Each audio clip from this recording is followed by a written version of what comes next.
Assalamualaikum warahmatullahi wabarakatuh. Alhamdulillah, salatu wassalamu ala rasulillah, amma ba'd. Kaum muslimin yang dirahmati Allah subhanahu wa ta'ala, kita masih membahas ceramah gedabrus para habaib ya.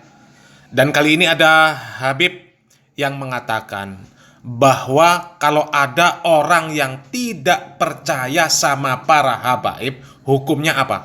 Hukumnya kafir. Apa nanti tanggung jawabnya mereka terhadap kita yang tidak mencintai habaib? Gitu, saudara. Orang yang sudah tidak percaya sama habaib itu kafir. Waduh. Orang yang sudah tidak percaya sama para habaib itu kafir katanya. Ya Allah. Jadi percaya sama para habaib itu sekarang sudah masuk ke dalam rukun iman. Tapi rukun iman yang sesat. Rukun iman yang sesat versi para habaib. Kalau kemarin sudah ditambah satu ya. Rukun iman yang 6 yang dikatakan oleh Nabi Muhammad SAW di dalam hadis yang sahih itu sudah ditambah satu kemarin sama habaib, yaitu cinta sama para habaib. Dan ini ditambah satu lagi, percaya sama para habaib. Jadi 8. Jadi rukun iman versi para habaib itu ada 8. Sesat ya. Coba kaum muslimin kita simak lagi video yang tadi. Katanya orang yang tidak percaya lagi sama para habaib maka kafir katanya. Dan di dalam video ini banyak sekali statement konyol dari Habib ini kaum muslimin. Kita simak videonya. Nabi Muhammad mengatakan, keturunanku, orang yang cinta kepada Allah itu orang yang mengikuti aku dan mencintai dzurriyyatku. Dan dia mencintai dzurriyyatku melebihi cintanya kepada anak cucunya. Kalau dia melebihi cintanya kepada anak cucunya, dia tidak cinta kepada Rasulullah. Sampai di sana, saudara. Biar kamu tahu, ini kan keturunan, masalah lahirnya. Nah, lahirnya Nabi Allah Isa ini merupakan apa? Merupakan pelajaran bagi kita. Dan demikian juga lahirnya daripada anak cucu Rasulullah itu ada sampai hari kiamat. Kalau dia tidak percaya, kamu sudah terlambat.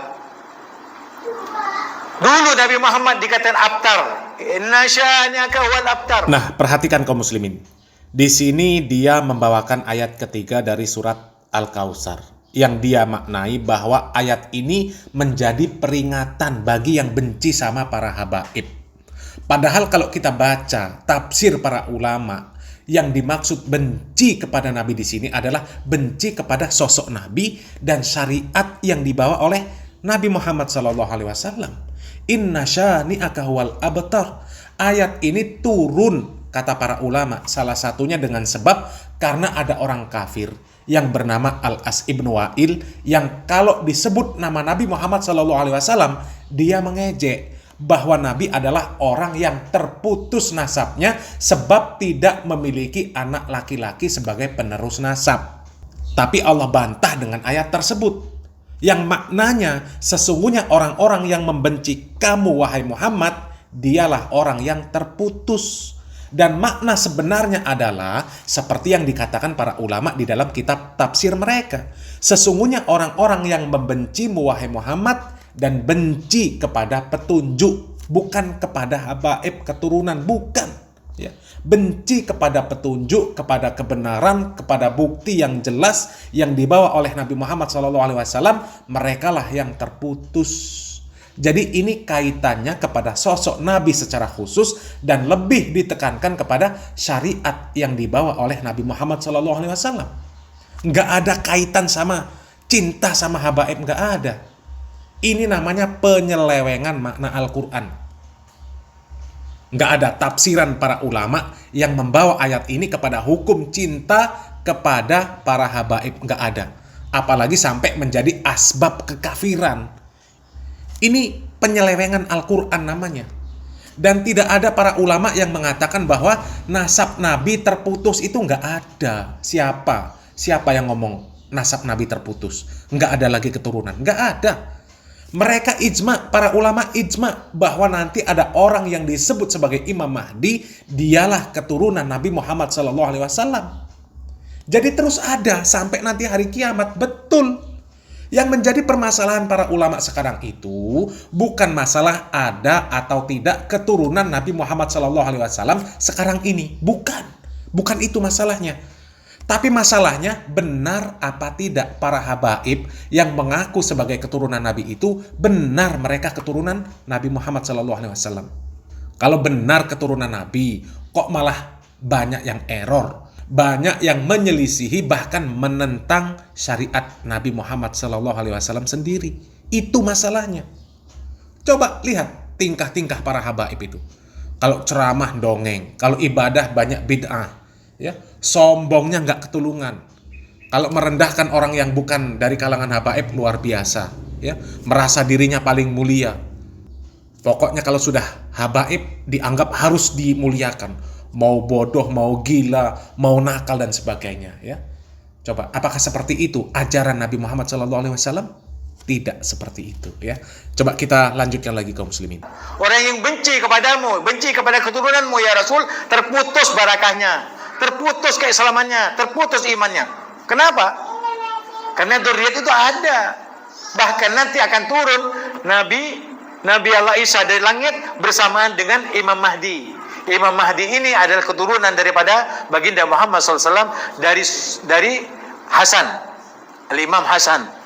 Diturunkan di Palestina. Makanya orang Palestina itu berjuang mati-matian untuk mempertahankan tanah suci ini. Kenapa?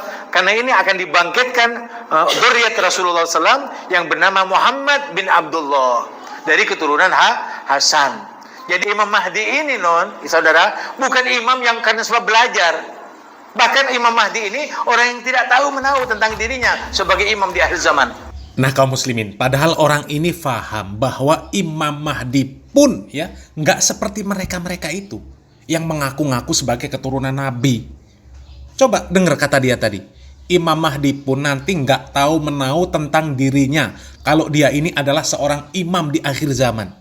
Artinya Imam Mahdi pun bukan orang-orang yang sok-sokan kayak para habaib yang harus digelari habaib.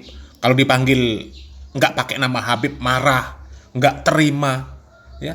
Yang ada lembaga penjaga garis nasabnya, yang tahu siapa-siapa di antara mereka itu yang wali. Coba, ya. Sekarang wali-wali yang kecil saja mereka tahu, padahal itu wali versi mereka juga, ya. Bukan waliullah, ya. Yang orang gila saja mereka anggap sebagai wali. Mereka tahu itu wali, penjual ikan asin wali, tukang tambal ban yang wali, mereka tahu, ya. Kenapa nanti Imam Mahdi nggak dianggap wali? Ya, coba selama hidupnya sebelum ketahuan bahwa dia adalah Imam Mahdi nggak dianggap wali. Ya, karena memang beda antara keturunan asli dan keturunan yang masih dipertanyakan kebenarannya. Dan kata siapa Imam Mahdi itu bangkit? Bukan bangkit. Dia dilahirkan sudah jelas namanya Muhammad bin Abdullah. Ya. Dan memang orang-orang soleh betul, ya, orang-orang yang betul-betul wali, nggak ada yang mereka ini berbangga-bangga dengan keturunan. Oh, saya ini keturunan Nabi, saya ini habaib, nasab kami terjaga terus, ya. Berbangga-bangga dengan amalan, berbangga-bangga dengan karomah, seperti kebanyakan orang-orang yang ngaku sebagai keturunan Nabi, yang katanya karomahnya itu sampai diobral-obral. La ilaha illallah, ya. Jadi kalau belajar dari sifat-sifat Imam Mahdi, ya, kita membaca tentang sifat-sifat Imam Mahdi, itu sangat jauh berbeda dengan sifat-sifat para habaib yang ngaku-ngaku sebagai cucu Nabi. Jauh, ya. Nggak ada mirip-miripnya sama sekali, ya. Kita lanjutkan lagi kaum muslimin. Tidak tahu. Orang menjabat tangan tidak urusan, lari dia dari mereka. Karena ini namanya Muhammad bin Abdullah. Nabi Allah Isa bermakmum ini kepada Muhammad bin Abdullah. Apa ini bukan dzurriyyat? Dzurriyyat Rasulullah. Orang yang sudah tidak percaya kepada dzurriyyat itu dicabut sudah barakahnya hidupnya. Akhirnya apa? Seperti orang stres, seperti orang gila. Kenapa? Dia setelah mengakui kebenaran Islam, kebenaran Al-Quran, lalu dia meninggalkannya demi seorang yang dia cintainya. Kalaupun itu bukan habaib yang dicintainya, apa nanti tanggung jawabnya mereka terhadap kita yang tidak mencintai habaib? Biar tahu kamu, yang tidak percaya kepada habaib, ya kafir hukumnya. Waduh, biar tahu kamu, ya, orang yang nggak percaya sama para habaib kafir hukumnya. La ilaha illallah. Pantesan muhibinnya ini sampai ketakutan kalau sama para habaib, ya. Ya begitu doktrinnya. Ya, kalau nggak percaya sama habaib itu kafir katanya ya. Nggak percaya sama dongengan mereka, dongengan yang gedabrus, dongengan yang dusta. Ya, yang nggak percaya sama Habib yang nakal, Habib yang bodoh, Habib yang gila, kafir hukumnya. Muhibinnya takut kafir. Makanya apapun mereka lakukan demi habaib ya. Dan kita ini yang nggak percaya sama seluruh kedustaan para habaib ya, kita ini dianggap kafir sama mereka. La ilaha illallah. Tapi biarlah ya, kami tetap tidak percaya dengan para habaib yang banyak pendustanya ya. Pendustanya banyak. Kami nggak percaya dengan dongengan para habaib yang mengatakan di antara mereka ada yang bisa mi'raj dalam satu hari 70 kali. Kemudian ada yang dia bisa masuk surga dan pulang ke dunia bawa pasir dari surga di kakinya, bawa bau harum dari surga ya. Mereka ada yang bisa mengislamkan orang kafir yang sudah mati. Kami tidak akan juga menganggap bahwa Habib yang gila ya, Habib yang gila sebagai wali, nggak akan pernah ya. Itu menghinakan seorang wali. Dan masih banyak lagi kedustaan-kedustaan para habaib yang dibungkus dengan karomah-karomah para wali yang kami tidak percaya ya. Mau dianggap kafir nggak masalah, terserah ya. Biarlah para muhibbin yang akal sehat dan kewarasannya belum kembali yang masih tetap percaya dengan apapun ocehan para habaib. Salam waras, salam akal sehat, barakallahu fikum, wassalamualaikum warahmatullahi wabarakatuh.